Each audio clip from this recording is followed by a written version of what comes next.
Hello students, once again welcome to Ankit Joshi academy. यहाँ पर एक एग्जाम्पल गिवन है, इवैल्यूएट डबल इंटीग्रेशन।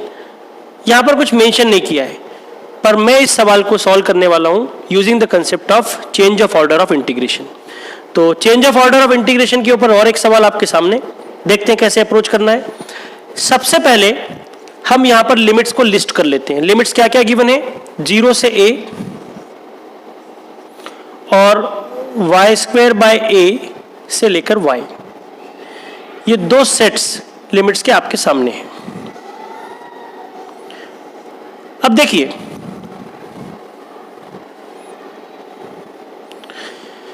जीरो से a ये कांस्टेंट सेट है, मैं यहां लिख देता हूं बाजू में कांस्टेंट सेट, और ये वेरिएबल्स के फॉर्म में है तो इसको हम लिख देंगे वेरिएबल सेट। अब जो वेरिएबल सेट है उस रो में आएंगे अंदर, वहां उसको बैक ट्रेस करेंगे। तो वेरिएबल सेट के अंदर आइए, यहां पर कौन सा वेरिएबल दिख रहा है, y दिख रहा है। अगर वेरिएबल सेट y के फॉर्म में है तो वो लिमिट्स y की नहीं होती हैं, they are the limits of x। तो हम लिख देते हैं यहां पर x1 और इसे लिख देते हैं x2। फिर से एक बार, वेरिएबल सेट अंदर आए, आपने देखा कि ये वेरिएबल सेट y के फॉर्म में लिखा था, y के फॉर्म में लिखी हुई लिमिट्स y की नहीं होती, यानी कि x की होंगी। तो x1 और ये हो गया x2। अगर ये x1 x2 है तो ऊपर वाला हो जाएगा y1 y2, इसको हम लिख देते हैं y1 और y2।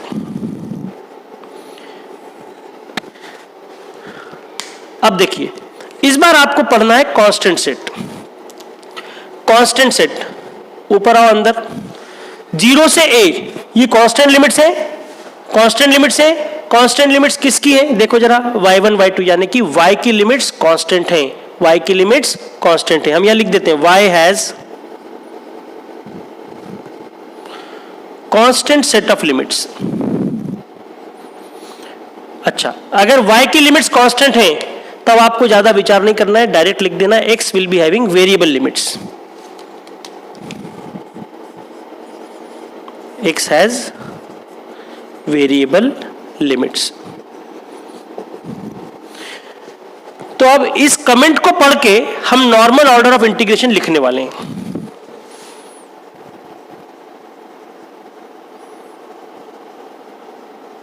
Normal order of integration क्या होता है, जिसकी लिमिट्स वेरिएबल उसके रिस्पेक्ट में इंटीग्रेशन पहले, तो x की लिमिट्स वेरिएबल है तो इंटीग्रेट x के रिस्पेक्ट में पहले होगा।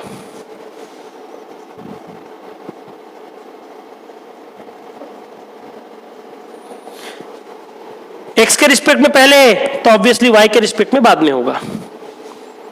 And then integrate with respect to y। तो हमें यहां पर पता चला नॉर्मल ऑर्डर, लेकिन हमने पहले ही कहा है कि हम इस सवाल को चेंज ऑफ ऑर्डर के कंसेप्ट से इवैल्यूएट करना चाहते हैं। तो अगर आप इसे चेंज ऑफ ऑर्डर से इवैल्यूएट करना चाहते हैं तो ध्यान दीजिए,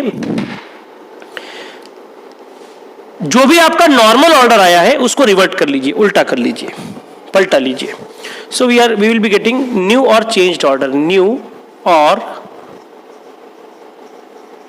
changed order, order of integration. तो यहां पर लिखा है नॉर्मल ऑर्डर में integrate first with respect to x, तो यहां पर आपको लिखना पड़ेगा इंटीग्रेट फर्स्ट, इसका उल्टा first with respect to y हो जाएगा, और बाद में यहां था y के रिस्पेक्ट में, तो यहां पर आएगा then with respect to x। देखो क्या अंतर है, यहां पर था पहले x फिर y, यहां पर पहले y फिर x, यानी कि जो भी आपका नॉर्मल ऑर्डर आया है उसको स्वैप कर लिया, उल्टा कर लिया, पलटा लिया। जो आपकी गिवन लिमिट्स हैं, यानी कि यहां पर ये लिमिट्स जो लिखी हैं, ये लिमिट्स नॉर्मल ऑर्डर के साथ तो वैलिड हैं, but they will become invalid for new order of integration. So for this new order of integration we have to find the new limits. New order of integration के लिए हमको नई limits find करना पड़ेगा। तो नई limits find करने के लिए क्या प्रोसीजर होती है, देखते हैं। देखिए, न्यू लिमिट्स फाइंड करने के लिए सबसे पहले हम बनाते हैं XY प्लेन। ये हमने बना लिया XY प्लेन।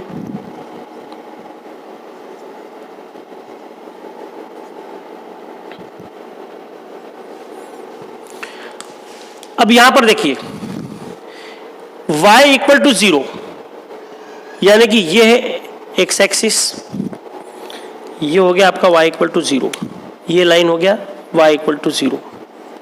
ठीक है, इसके बाद मैं प्लॉट करना चाहूंगा ये वाला equation, x equal to y square upon a, x equal to y square upon ए।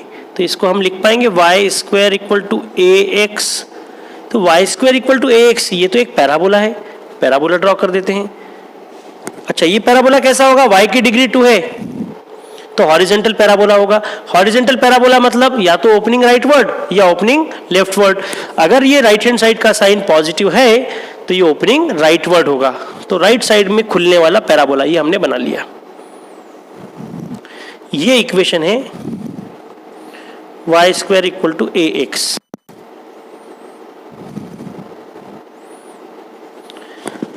अब है हमारे पास ये देखिए x equal to y, x equal to y या फिर कहें y इक्वल टू एक्स।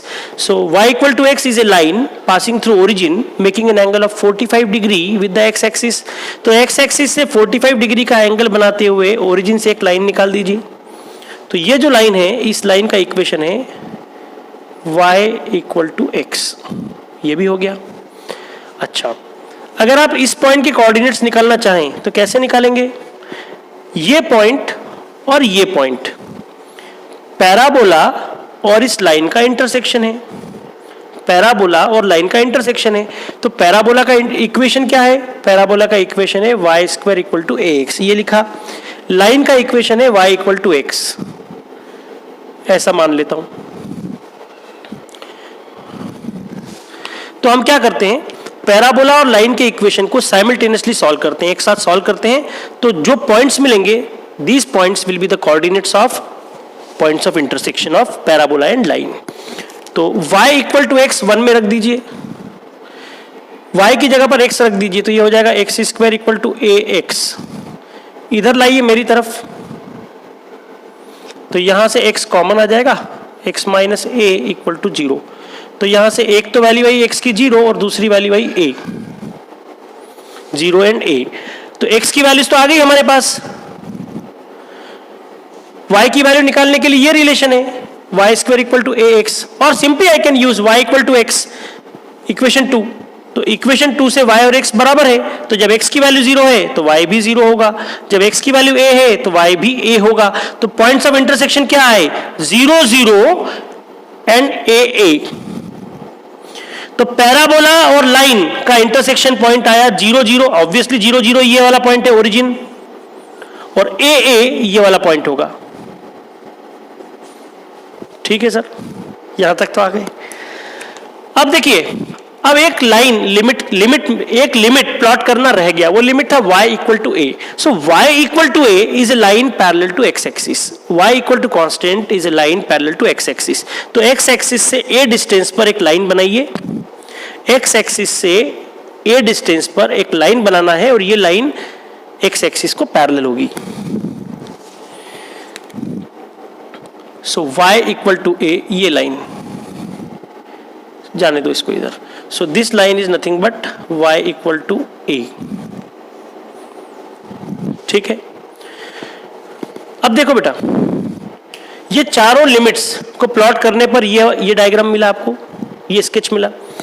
तो इन चारों लिमिट से एक बाउंडेड शेप मिल रहा है। देखो मुझे, ये लाइन, ये पैराबोला, ये लाइन, ये पैराबोला, और इसके अलावा दो और लिमिट से देखो, y इक्वल टू 0 यहां पर मिल रहा है, ये यहां पर भी y 0 है, और y इक्वल टू a यहां पर मिल रहा है। मतलब इन चारों लिमिट्स का जो कॉम्बिनेशन होगा वो बाउंडेड शेप आपको ये लेना पड़ेगा, ये बीच वाला। चारों लिमिट्स का जो कॉमन रीजन है, बाउंडेड रीजन है, वो है ये बीच वाला रीजन। इसको मैं शेड कर देता हूं।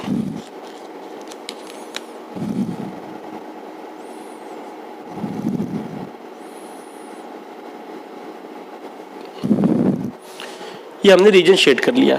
अब आप देखिए न्यू ऑर्डर, न्यू ऑर्डर में पहला इंटीग्रेशन किसका करना है सर? न्यू ऑर्डर में पहले इंटीग्रेशन करना है y के रिस्पेक्ट में। तो इस शेडेड रीजन में y एक्सिस को पैरेलल एक स्ट्रिप बना लेंगे। आप लिख लेंगे draw a strip PQ parallel to y axis. Draw a strip P Q parallel to y axis in region of integration. नीचे वाला पॉइंट पी, ऊपर वाला पॉइंट क्यू लिखा आपने। क्या कहा मैंने? Draw a strip P Q parallel to y axis in region of integration. Sir region of integration कौन सा है? रीजन ऑफ इंटीग्रेशन यानी कि शेडेड रीजन, नाम दे दीजिए ओ ए और back to O. So region of integration को मैंने नाम दे दिया R. This is nothing but O A back to O.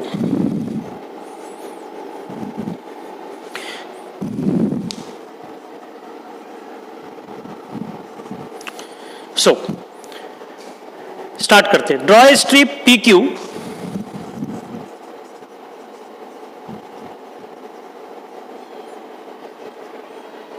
Parallel to y axis in region of integration. Sir आपने वाई एक्सिस के पैरेलल ही क्यों बनाया? क्योंकि न्यू ऑर्डर में पहला इंटीग्रेशन वाई के रिस्पेक्ट में, न्यू ऑर्डर में पहले इंटीग्रेशन जिसका करना होता है उस एक्सिस के पैरेलल स्ट्रिप बनाते हैं। तो यहां पर पहला इंटीग्रेशन वाई के रिस्पेक्ट में है, इसलिए वाई एक्सिस के पैरेलल स्ट्रिप बनाई। ये स्ट्रिप कहां बनाना होगा? Strip must be drawn in the shaded region of integration. यहां पर तो स्ट्रिप के पॉइंट्स कैसे देना है? नीचे वाला पॉइंट P, ऊपर वाला पॉइंट Q। नीचे वाले पॉइंट से लोअर लिमिट मिलेगी, ऊपर वाले पॉइंट से अपर लिमिट मिलेगी। किसकी? पहले वेरिएबल की। तो पहले वेरिएबल की लोअर लिमिट यानी कि y की लोअर लिमिट y1 होने वाली है। P पॉइंट कहां पर है? P पॉइंट देखो जरा, ये लाइन पर है। इस लाइन का इक्वेशन ये है, यहां से y का वैल्यू है x। लिखिए y1 बराबर x। अब Q पॉइंट से आपको मिलेगा y का अपर लिमिट यानी कि y2। Q पॉइंट कहां पर है? देखो देखो, Q पॉइंट इस पैराबोला पर है। पैराबोला पर है ना? पैराबोला के इक्वेशन से y स्क्वायर है ax। आपको y निकालना है तो y का वैल्यू होगा root of ax, square root ax। तो स्ट्रिप के एंड पॉइंट से y की लिमिट्स आ गई। स्ट्रिप आपका वर्टिकल है, अगर वर्टिकल स्ट्रिप होगा तो इसको रीजन ऑफ इंटीग्रेशन में स्लाइड कराएंगे हॉरिजेंटली। वर्टिकल स्ट्रिप का मूवमेंट, वर्टिकल स्ट्रिप का स्लाइडिंग कराएंगे हॉरिजेंटली, हॉरिजेंटली स्लाइड कराएंगे। कहां से कहां तक? लेफ्ट एक्सट्रीम पर लाएंगे और वहां से लेकर राइट एक्सट्रीम तक लेकर जाएंगे। जब आप लेफ्ट एक्सट्रीम पर लाएंगे वहां पर x रीड करेंगे, राइट एक्सट्रीम पर ले जाने के बाद x रीड करेंगे तो आपको मिलेगा x1 और यहां से मिलेगा x2। So now slide PQ in the region of integration R। कहां से कहां तक स्लाइड कराना है वो भी लिख दीजिए। लेफ्ट एक्सट्रीम कहां है भाई? O पर। राइट एक्सट्रीम कहां पर है? A पर। From O to A, O से लेकर A तक आना है। तो जब आप लेफ्ट एक्सट्रीम पर यानी कि O पर आए तो x कितना था वो लिखिए। तो O पॉइंट का x कोऑर्डिनेट सर 0 है, ये लिखा मैंने 0। और राइट एक्सट्रीम है यानी कि पॉइंट A, पॉइंट A का x कोऑर्डिनेट लिखिए। पॉइंट A का x कोऑर्डिनेट ये भैया A, A, x कोऑर्डिनेट है A। तो देखो लिमिट्स आ गई। क्या आ गई limits? y1x, y2 root x। मैं एक बार यहां लिस्ट कर लेता हूं। y1 x है, y2 है रूट x, x1 0 है और x2 का वैल्यू है a। चेक करिए। So these are the new limits and this is the new order. पहले y के रिस्पेक्ट में इंटीग्रेशन, फिर x के रिस्पेक्ट में इंटीग्रेशन, और ये लिमिट्स फॉलो करना है, इस इंटीग्रेशन को सॉल्व करना है। सब कुछ है आपके पास। सवाल में इंटीग्रेंट फंक्शन है, जो ऑर्डर से इंटीग्रेट करना है वो ऑर्डर आपके पास है, जो लिमिट्स आपको यूज करना है वो लिमिट्स भी आपके पास में है। So let us integrate. New order में पहले इंटीग्रेशन y का है तो y बना इनर इंटीग्रल। न्यू ऑर्डर में बाद में इंटीग्रेशन करना है x के रिस्पेक्ट में तो x का बनेगा आउटर इंटीग्रल। यहां पर हम लिख देंगे dy और यहां लिख देंगे dx। लिमिट्स रख लेते हैं यहां पर y1 y2 न्यू लिमिट्स हमारे पास है। y1 का वैल्यू x और y2 का वैल्यू रूट x, x1 का वैल्यू 0 और x2 का वैल्यू a। आप पुराने वीडियोस भी देखें मल्टीपल इंटीग्रल्स के तो आपको कंसेप्ट का आइडिया होगा। चैनल सब्सक्राइब करें, सीक्वेंस में सारे लेक्चर्स देखें। पूरा इंजीनियरिंग मैथमेटिक्स गेट के लिए हो चाहे इंजीनियरिंग सेमेस्टर्स के लिए हो, मैं जवाबदारी के साथ पूरा कंप्लीट कर दूंगा, आप चिंता ना करें। सो अब मुझे यहां पर इंटीग्रेंट फंक्शन रखना है तो यहां पर इंटीग्रेंड फंक्शन रखते समय अगर कोई x की टर्म होगी तो मैं बाहर कर दूंगा, क्योंकि y के रिस्पेक्ट में x कांस्टेंट होगा। तो ये रहा हमारा integrand y upon a minus x root ax minus y square. तो मैं इस यहां पर y रख लेता हूं और x वाली टर्म को बाहर कर देता हूं, तो 1 अपॉन a माइनस एक्स को बाहर कर दिया, चलो बेटा बाहर जाओ, और यहां बचा है y upon a minus x तो गया बाहर। सर ये x को बाहर निकालो ना, पॉसिबल नहीं है, यहां से इसको बाहर निकाल पाना पॉसिबल नहीं है। तो जो बाहर ले जा सकते थे वो ले गया, जो नहीं ले जा सकते उसको यही रखा। तो ये y के रिस्पेक्ट में सर फिर x कैसे करेंगे, बस इसको कांस्टेंट मानकर इंटीग्रेट कर लेना, ठीक है। तो आगे बढ़ते हैं, बाहर वाला integration intact as it is, 1 upon a minus x ये भी एज इट इज। हाँ ये इंटीग्रेशन y1 से y2, ठीक है, y ऊपर है, रखो इसको, देखते जाइए, root ax minus y square, root मतलब पावर 1/2, ऊपर लाऊंगा तो पावर माइनस 1/2, तो ax माइनस वाई स्क्वायर की पावर माइनस 1/2, ये आ जाएगा ऊपर, dy और फिर dx, ऐसा है। अब देखो भाई, ax माइनस वाई स्क्वायर, यहां पर x कांस्टेंट, ठीक, ax माइनस वाई स्क्वायर, इसको डिफरेंशिएट कीजिए विथ रिस्पेक्ट टू y, तो क्या मिलेगा, ax का डेरिवेटिव 0 माइनस वाई स्क्वायर का आएगा माइनस 2y, तो ये यहां पर है y, मैं माइनस 2 से मल्टीप्लाई कर देता हूं और इस माइनस 2 का एडजस्टमेंट कर देता हूं बाहर, माइनस 1/2, तो ax माइनस वाई स्क्वायर, ये फंक्शन आपका, फंक्शन की पावर है n, फंक्शन का डेरिवेटिव उसके बाजू में मिल रहा है, फॉर्मेट क्या था देखो बेटा, फंक्शन की पावर n, फंक्शन का डेरिवेटिव उसके बाजू में है, और इसको आप इंटीग्रेट करना चाहते हैं, तो आंसर क्या आएगा, फंक्शन की जो एग्जिस्टिंग पावर है ना, यानी कि n, ये हो जाएगा n+1 और नीचे भी आ जाएगा n+1। तो देखो बेटा, ये ब्रैकेट हो गया फंक्शन, फंक्शन का डेरिवेटिव उसके बाजू में है, फंक्शन की पावर है n, तो आंसर आएगा फंक्शन की power n+1 upon n+1, so minus 1/2, x1 से x2, बाहर है 1 अपॉन a माइनस एक्स। अब इसका इंटीग्रेशन करना है, देखते जाइए, फंक्शन की पावर n, फंक्शन का डेरिवेटिव बाजू में, तो आंसर आएगा फंक्शन की पावर n+1, यानी कि ब्रैकेट की पावर n+1, माइनस 1/2 प्लस 1, अरे भाई माइनस 1/2 प्लस 1 करूंगा तो 1/2 आएगा, वो मैंने लिख दिया यहां पर, नीचे भी आएगा n+1, minus 1/2 plus 1 will be 1/2, और यहां पर अब आपको लिमिट्स लगाना है, y1 y2 और यहां पर है dx। तो सर y1 y2 का वैल्यू तो बताइए क्या है, सर y1 y2 का वैल्यू, ये बॉक्स में देखो ना डब्बे में कितना है, y1 का वैल्यू x और y2 का वैल्यू है रूट ax। सो ये 1/2 नीचे और ये 1/2 ऊपर, ये कैंसिल हो गया, माइनस साइन अभी भी बचेगा बाहर, x1 से x2, x1 x2 0 से a, लिख लेता हूं मैं यहां पर, ये 0 और ये a, 1 upon a minus x. फिर आगे बढ़ते हैं, अब यहां देखो ax minus y square, power 1/2 मतलब रूट, अच्छा, तो अब इसे हमें लिमिट्स लगाना है, y1 की जगह पर लोअर लिमिट है x और y2 हो जाएगा रूट ax dx। और एक स्टेप यहां सिंप्लीफाई करता हूं, minus sign as it is, 0 से, पूरे ध्यान से देखते रहिए, नजर हटाना नहीं, ये ब्रैकेट लगाया। अब बारी आई अपर लिमिट की, अपर लिमिट भैया y की जगह पर रूट, तो y स्क्वायर मतलब रूट कैंसिल होगा, सिर्फ ax बचेगा, तो ax minus ax, upper limit हो गया 0, लोअर लिमिट का माइनस, y की जगह x, तो ax माइनस एक्स स्क्वायर, और ये रूट में आएगा, अरे रूट ax माइनस y की जगह पर x रख दिया, और यहां पर अब बचा है dx प्लस ये माइनस और ये माइनस हो गया प्लस, 0 से a, 1 upon a minus x, और ये है root of ax minus x square, इसमें से हम x बाहर ले लेते हैं,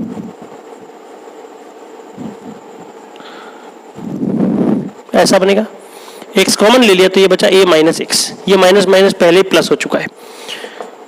अब देखो 1 upon a minus x, root x और root of a minus x. ये जो डिनोमिनेटर में लिखा है ना a माइनस एक्स, इसको मैं लिख सकता हूं root a minus x, root a minus x. नहीं आप बताओ लिख सकता हूं कि नहीं? ठीक है, धन्यवाद। तो a माइनस एक्स को मैंने लिखा root a minus x into root a minus x, और अब मैं क्या करूंगा, एक रूट a माइनस एक्स को यहां पर कैंसिल कर दूंगा। So what I have got here is 0 to a, ऊपर है रूट एक्स और नीचे है root of a minus x dx। बहुत सिंपल सवाल है। अभी है एक छोटा सा सब्स्टिट्यूशन यहां पर कर दीजिए, x की जगह पर रख दीजिए a sine square theta, solve हो जाएगा सवाल। x की जगह पर a साइन स्क्वायर थीटा। देखो बेटा, जब भी आप इंटीग्रेट करते समय कोई सब्स्टिट्यूशन करते हैं तो उस सब्स्टिट्यूशन को आप तुरंत डिफरेंशिएट करेंगे। किसके रिस्पेक्ट में? जो ऑपरेटर है यहां पर उसके रिस्पेक्ट में। फिर से सुनिए, जब भी आप इंटीग्रेशन सॉल्व करने के लिए कोई सब्स्टिट्यूशन करते हैं तो उस सब्स्टिट्यूशन को आप तुरंत डिफरेंशिएट करेंगे। किस वेरिएबल के रिस्पेक्ट में? जो यहां पर ऑपरेटर मौजूद है उसके रिस्पेक्ट में। तो डिफरेंशिएट कर देंगे with respect to x.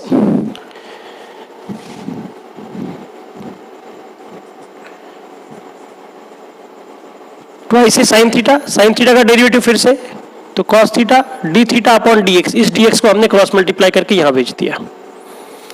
Limits बदल लेते हैं। x का वैल्यू 0 है लोअर लिमिट और x का वैल्यू a है अपर लिमिट। तो थीटा क्या होगा वो आपको निकालना है। So you will get theta as 0 and pi by 2। कैसे होगा ये? जब x का वैल्यू 0 होगा तो साइन स्क्वायर थीटा हो जाएगा 0, साइन थीटा हो जाएगा 0, थीटा हो जाएगा साइन इनवर्स 0, दैट इज 0। जब x का वैल्यू a होगा तो a equal to a sine square theta, a से a कैंसिल होगा, साइन स्क्वायर थीटा का वैल्यू आएगा 1, साइन थीटा का value 1, so theta will be pi by 2। Sine inverse 1, theta will be sine inverse 1, that is pi by 2। तो यहां देखिए theta के form में नई लिमिट्स आई 0 से पाई बाई 2, ये लिमिट्स थीटा की हैं। Root x a sine square theta, यहां पर a minus x, so a minus a sine square theta, और dx का वैल्यू है twice a sine theta cos theta d theta. अब जरा ध्यान से, 0 से pi by 2 as it is, ये हो गया root a, sine square theta का रूट हो गया साइन थीटा, इन दोनों में से a कॉमन तो नीचे आया रूट a, और रूट के अंदर है 1 माइनस साइन स्क्वायर थीटा, यानी कि रूट के अंदर है कॉस स्क्वायर थीटा, रूट के अंदर कॉस स्क्वायर थीटा यानी कि कॉस थीटा, और बची हुई टर्म से twice a sine theta cos theta d theta. Simplify कीजिए, सिंप्लीफाई किया तो ये रूट a से रूट a कैंसिल हुआ, ये कोसाइन थीटा से ये कोसाइन थीटा कैंसिल हो गया, तो ट्वाइस a की टर्म बाहर आ गई, 0 से पाई बाई 2 है, और यहां पर बचेगा sine theta into sine theta, that is sine square theta.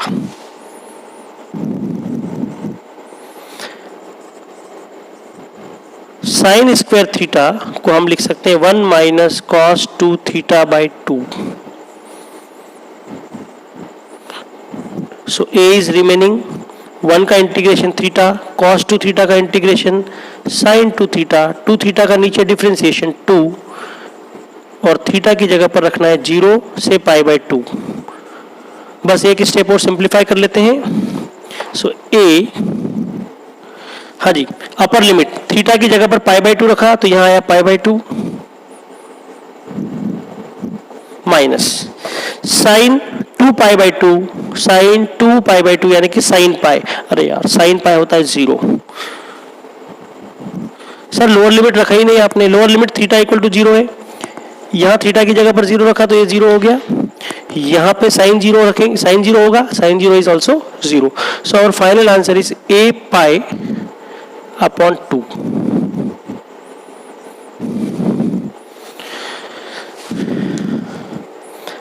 अगर आप डायरेक्टली ये वीडियो देख रहे हैं तो शायद आपको दिक्कतें होंगी। आपको क्या करना है, आपको पहले के जो मल्टीपल इंटीग्रल्स के शुरुआत के 3 वीडियोस जो हैं, पार्ट 1, पार्ट 2, पार्ट 3 देखना है पहले, तब आप इस पर आएंगे। अब तीनों वीडियोस देखने के बाद कोई दिक्कत हो या इसमें कोई दिक्कत हो, कोई डाउट हो, तो आप कमेंट बॉक्स में भेज दीजिए।